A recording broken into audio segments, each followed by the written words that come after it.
So hi everyone, welcome to lecture 2. So now you've had one lecture in a collaborative class and you've considered so far 2 different answers to the question, why be good? Today's second lecture, we consider a third answer, why be good? Because it's all you can do. We'll elaborate a bit more on what that means in a while. So let's have a quick recap. So in the collaborative class last week, pardon me, you focused on whether punishment might provide us not only with a reason to appear moral, but actually be moral. We considered 2 arguments, an argument from social punishment, an argument from divine punishment. And one thought was, okay, sometimes we might just want to appear moral to avoid social punishment, but perhaps the best strategy for avoiding social punishment is not only to appear moral, but actually be moral. There are some worries there because it seems perhaps that social punishment only really ever motivates us to appear moral rather than be moral. Then the argument from divine punishment comes in.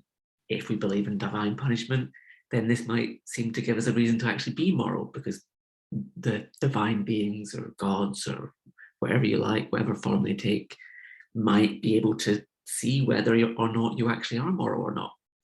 Of course, among many problems with this argument, you might not believe there are any divine beings. So if there are no divine beings, then there's nothing to motivate you actually being moral rather than just appearing moral, because there's no actual divine punishment. So if we're looking for a reason to actually be moral rather than just appear moral, we're not going to get it from that argument.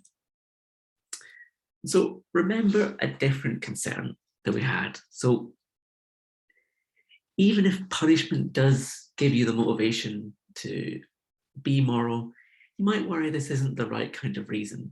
Because if you're just being moral to avoid punishment, then okay, you're being moral, but you're not being moral for the sake of morality or for morality as an end in itself. Rather, you're being moral because you know that there's going to be some social benefit that you'll get from that, namely avoiding punishment. And perhaps you might also get the social benefits that might come with appearing moral. This is a concern that some of Socrates' companions can have here. So Glaucon and Adimantus, they want a reason to think that morality is something that we actually, as they say, welcome for its own sake and not for the sake of what comes from it.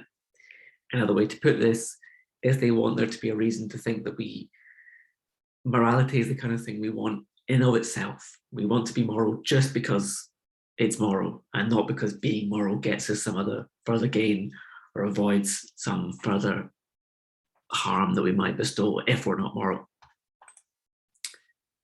The worry here is, well, actually, if some people are right, that it might actually be that common sense says that morality is only something that we like because of what comes from it, because of its benefits.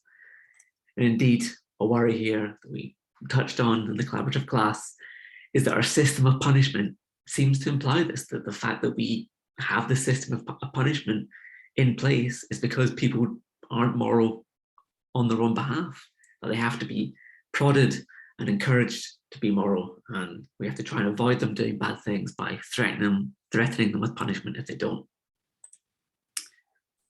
So another worry here, a related worry,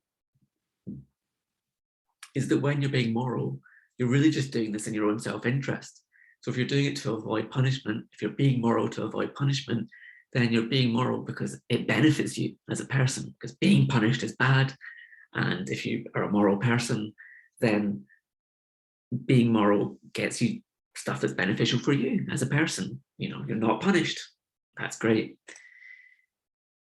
You might worry here, well, being self-interested, being selfish, acting for things which are only beneficial to you isn't really what morality is about. Morality should be pursued for its own sake. But there are some philosophers who've defended the opposite view. They've said, no, actually morality is all about pursuing your own ethical interests. Ethical egoists say, yes, morality only tells us to pursue our own interests.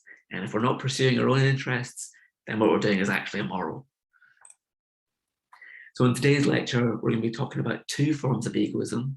One is ethical egoism and the other is psychological egoism. So we're going to first focus on ethical egoism. So ethical egoism is the view that the only thing each person should pursue is their own self-interest. Now, people have various things which are in their self-interest. It might be things like pleasure. It's in your own self-interest to feel pleasure, or is in your own self-interest to feel happiness, or to have fulfillment in life, or to flourish, be successful, and everything, or to have power. These are all things that might be in people's self-interest. You could have more specific versions of ethical egoism, but we're going to work today with quite a general one and just talk about things which are in general in our self-interest. So the ethical egoist says the only thing each person should pursue is their own self-interest. Now remember, we've distinguished between different sorts of should already. So we have to ask, what kind of should is the ethical egoist working with?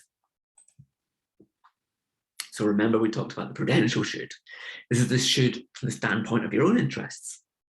So when you act for self-interested reasons, you might think that you're working in a prudential way, because what's good for you, what's prudent, that's all to do. What's self-interested is all to do with what's prudent, what's prudential. Whereas the moral should, you might think, the moral should is from the standpoint of morality. So you might wonder, which kind of should is the ethical egoist talking about? So again, just to go into a little bit more detail here, when we're thinking about the prudential should, you're really thinking about it from the standpoint of your own interests. It's you as an individual person. So it might be prudential for you to lie, for example, to lie to a friend, but maybe from the standpoint of morality, it's not good. So lying to your friend might be the morally wrong thing to do, but actually it's going to advance your interests in this occasion. So thinking about a standpoint of morality, which is hard to sort of have a picture of, so we have a picture of the universe in place of the standpoint of morality. The thought here is that, one kind of should that advances your interest can be very different from the sort of should that goes along with morality. But the ethical egoist isn't saying that you should do things that are in your interest with the prudential should, because that would be trivial. Because with the prudential should, of course it's in your own interest, because it's prudential. It's all about what's in your own interest. The ethical egoist is actually making a stronger, more substantive moral claim. So they're saying that the should involved is a moral should. You morally should do what's in your own interest. You'd be praiseworthy for doing what's in your own interest, but blameworthy and subject to other forms of criticism, maybe even social punishment, because you don't do things in your own self-interest. So it's important to bear in mind the ethical egoist is working with the moral should. Let's now consider two ways that the ethical egoist is at odds with common sense morality, one of which we've touched on already. So you might think that the prudential shoulds should come apart from the moral shoulds. The thought here is that there can be certain things from the standpoint of your own self-interest that you should pursue, but that you shouldn't pursue from the standpoint of morality. The example I gave earlier on is that perhaps it's in your self-interest to lie to a friend, and perhaps you've upset them and they're going to fall out with you if you tell them the truth. So you think, well, it's in my best interest to lie to them. But morally, it seems like you shouldn't lie to them because it's a further harm. In a way, you're further damaging the relationship. And if they were to find out, they would further damage it. But even if they don't find out, you might think that there's something just inherently wrong with lying, particularly to a friend. So morality here is saying you should do one thing, but your self-interest is saying that you should do another.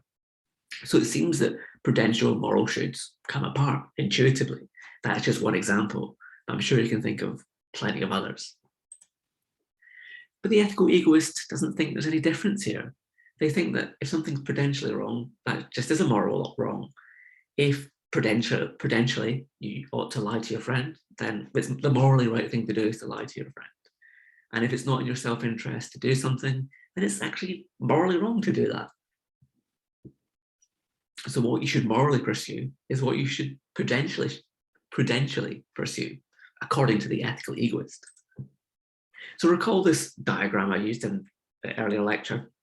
We're thinking about normative domains, the different sort of domains that might tell you what you ought to do. And when we're talking about normativity, we're thinking about one gloss on it is what's ideal, how the world ideally like. If you morally ought to do something, the world is better that you've done this particular thing. If you ought to do something with prudential should, then from the standpoint of your own interest, the world will be better. With the epistemic should, it's to do with knowledge, and and with the aesthetics, to do with artistic things. We don't need to worry about these other domains. You'll learn about those in further down the line. You're learning about philosophy. Today we're just focused on the moral and prudential should. So whilst we might intuitively think that the moral and the prudential normative domains are distinct, the ethical egoist thinks they're actually the same. At least in a strong version of a strong ethical egoist picture, there aren't even these other domains.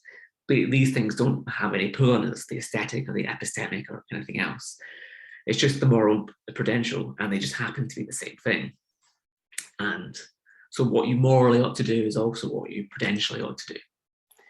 So here's a second way in which morality and ethical egoism, common sense morality and ethical egoism seem to be in conflict. So this thought here is that sometimes morality requires that we consider both our interests and the interests of others. So sometimes it seems that we're morally required to act in our own interests against the interests of others, but sometimes we're morally required to act in the interest of others against our own.